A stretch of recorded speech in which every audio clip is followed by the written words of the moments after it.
নোয়াখালী জেলার সোনাইমুড়ীর রাজপথগুলো ব্যাপক উত্তাপ ছড়াচ্ছে শিশু রামিসাকে ধর্ষণ ও হত্যার প্রতিবাদে। বৃহস্পতিবার তামিরুল উম্মাহ দাখিল মাদ্রাসা বালিকা শাখার উদ্যোগে এক বিশাল মানববন্ধন ও কর্মসূচি অনুষ্ঠিত হয়। বৃহস্পতিবার সকাল 11 ঘটিকার সময় সোনাইমুড়ী বাজারের প্রধান সড়কে বিক্ষোভ মিছিল কর্মসূচি অনুষ্ঠিত হয়।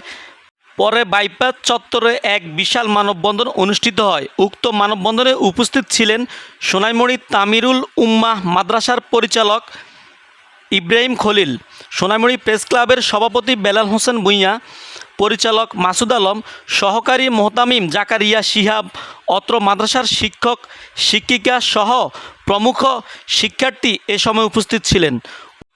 উল্লেখ্য, সম্প্রতি সময়ে শিশু রামিসাকে নৃশংসভাবে ধর্ষণ এর পরে গলা কেটে হত্যা ও সারা দেশে নারী নির্যাতন প্রতিবাদের অংশ হিসেবে এই কর্মসূচি পালন করা হয়েছে। এ সময় মানববন্ধনে কর্মসূচিতে বক্তারা বলেন, সারা দেশে যে পরিমাণ নারীর প্রতি অবহেলা, ঘৃণা ও নারী নির্যাতন করা হচ্ছে, আমরা সবাই আমাদের অবস্থান থেকে প্রতিবাদ করে যাব। বক্তারা এ সময় জাতীয় কবি কাজী নজরুল ইসলামের সেই উক্তিটি বলেন, বিশ্বের যা কিছু মহান সৃষ্টির চিরকল্যাণকর, অর্ধেক তার আনিয়েছে নারী, অর্ধেক তার নর। অর্থাৎ নারীর প্রতি কোনো অবহেলা বা ঘৃণা করা যাবে না। নারীরা আমাদের রাষ্ট্রের সমাজের একটা অংশ, আর এই নারীদের হতে হয় ধর্ষণ এমনকি হত্যার শিকার। আমরা আমাদের অবস্থান থেকে এসব ধর্ষণ ও হত্যার তীব্র নিন্দা জানাচ্ছি। সরকার এবং প্রশাসনের কাছে আকুল আবেদন জানাচ্ছি যাতে এইসব ধর্ষণ ও হত্যাকাণ্ডের দ্রুত বিচার করে।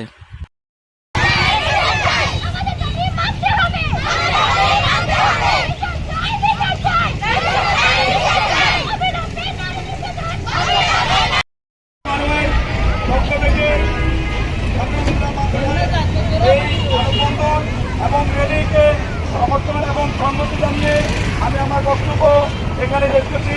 আল্লাহ হাফেজ।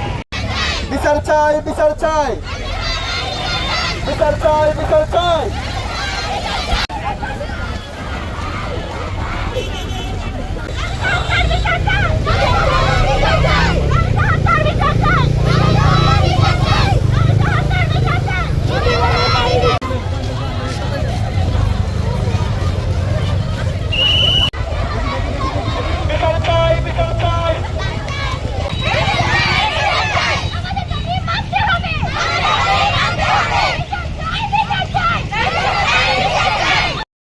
জসিম উদ্দিন রাজ, রাজ টিভি 24, সোনাইমুড়ী, নোয়াখালী।